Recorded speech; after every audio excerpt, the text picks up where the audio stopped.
जमीन घोटाला मामले में सीएम हेमंत सोरेन की याचिका पर आज झारखंड हाई कोर्ट में सुनवाई होगी। पिछली सुनवाई में पिटीशन में डिफेक्ट की बात थी। साथ ही सीएम हेमंत सोरेन के अधिवक्ता को यह हिदायत भी दी गई थी कि पिटीशन के डिफेक्ट को ठीक करके लाए। ईडी 13 अक्टूबर को पक्ष रखेगी। आपको बता दें कि 6 अक्टूबर को मुख्य न्यायाधीश की अदालत में याचिका पर सुनवाई होनी थी, जिसमें सीएम हेमंत सोरेन की तरफ से अधिवक्ता पीयूष सितेश मौजूद रहे थे और कोर्ट में पिटीशन में डिफेक्ट की बात कही गई थी, जिसके बाद कोर्ट ने सुनवाई की अगली तारीख के लिए 11 अक्टूबर की तिथि को निर्धारित किया था। गौरतलब है कि जमीन घोटाला मामले में पूछताछ के लिए ईडी सीएम हेमंत सोरेन को अब तक 5 बार समन भेज चुकी है, लेकिन वो अब तक एक बार भी पेश नहीं हुए हैं। पिछले बार 4 अक्टूबर को सीएम को बुलाया गया था। मामला कोर्ट में होने की बात कहकर वो ईडी के सामने पेश नहीं हुए। उन्होंने झारखंड हाई कोर्ट में याचिका दाखिल कर दी। दाखिल याचिका में ईडी के समन को चुनौती दी गई है। इसमें पीएमएलए की सेक्शन 50 को चुनौती दी गई है और इधर सुनील कुमार महतो ने सीएम को खनन लीज आवंटित किए जाने को चुनौती दी है। इस मामले में पूर्व सुनवाई के दौरान सरकार की ओर से कहा गया है कि याचिका सुनवाई योग्य नहीं है। प्रार्थी ने कुछ नए तथ्य की अनुमति मांगी थी।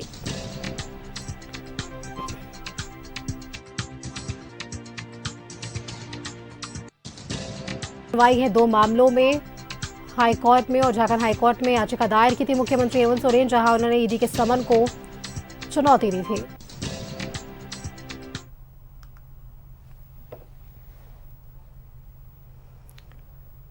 और इसी खबर पर और भी जानकारी के लिए हमारे साथ रांची से संवाददाता इमरान जुड़ रहे हैं। इमरान, देखिए, मुख्यमंत्री हेमंत सोरेन को ईडी ने अब तक 5 बार समन भेज दिया है और अब तक 5 बार मुख्यमंत्री ईडी के समक्ष पेश नहीं हुए और पिछले चौथी बार में उन्होंने इस बात का हवाला दिया था कि ये पूरा मामला हाई कोर्ट में। और आज देखिए अहम दिन है, क्योंकि मुख्यमंत्री की ओर से याचिका दायर की गई है जिसमें ईडी के समन को उन्होंने चुनौती दी है। उस पर आज अहम सुनवाई होने वाली है।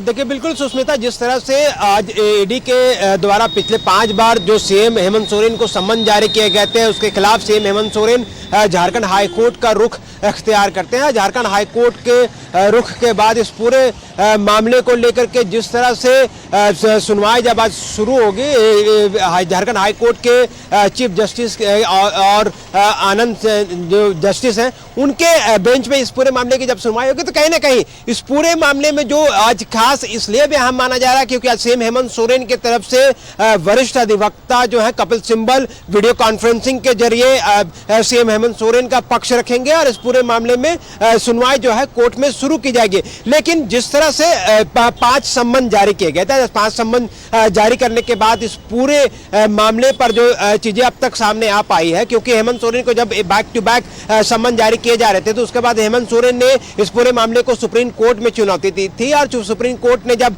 इस पूरे मामले पर सुनवाई करते हुए सीएम हेमंत सोरेन को झारखंड हाई कोर्ट का रुख जाने के लिए कहा गया था, जिसके बाद झारखंड हाई कोर्ट का जब रुख किया गया तो उसमें पिछली याचिका के सुनवाई के दौरान जो जानकारियां मिली थी कि एक तो सीएम हेमंत सोरेन के जो अधिवक्ता थे उन्होंने हवाला दिया कि उनके सीनियर एडवोकेट जो है अधिवक्ता जो है वो इस पूरे मामले की सुनवाई करेंगे, इसलिए नेक्स्ट हियरिंग की तारीख दी जाए, जिसके तहत आज की तारीख मुकर्रर की गई थी। मतलब 11 तारीख मुकर्रर की गई थी, 11 अक्टूबर। तो आज 11 अक्टूबर और 11 अक्टूबर को इस पूरे मामले की सुनवाई आज की जाएगी। तो वहीं दूसरी तरफ इस पूरे मामले में जब कपिल सिब्बल इस पूरे मामले का अपना पक्ष रखते हैं तो उसके बाद देखना होगा कि ईडी की तरफ से इस पूरे मामले में क्या समय लिया जाता है या फिर आज ही कपिल सिब्बल के मामले को लेकर के जब जुड़ते हैं, जो जानकारी मिल रही है कि कपिल सिब्बल वीडियो कॉन्फ्रेंसिंग के जरिए जुड़ेंगे, तो ऐसे में इस पूरे मामले पर सुनवाई होनी है। और ऐसे में जो जानकारी मिल रही है कि सूचीबद्ध जो इस पूरे मामले में है वो 40 नंबर में है,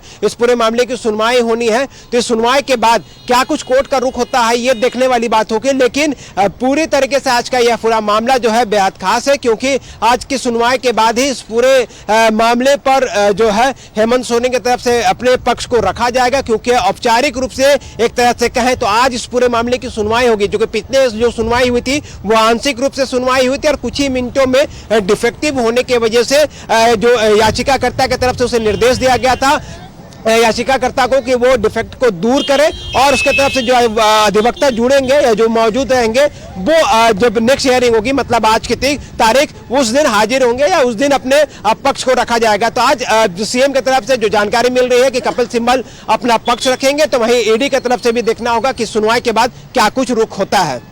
बिल्कुल इमरान, अहम तो है क्योंकि अब ईडी की कार्रवाई निश्चित तौर पर इस पर ही निर्भर करती है कि आज हाईकोर्ट में इस समन को याचिका को चुनौती देने वाले याचिका पर क्या कुछ सुनवाई हाईकोर्ट की ओर से होती है। तमाम जानकारी के लिए इमरान आपका बहुत बहुत धन्यवाद हमारे साथ जुड़ने के लिए।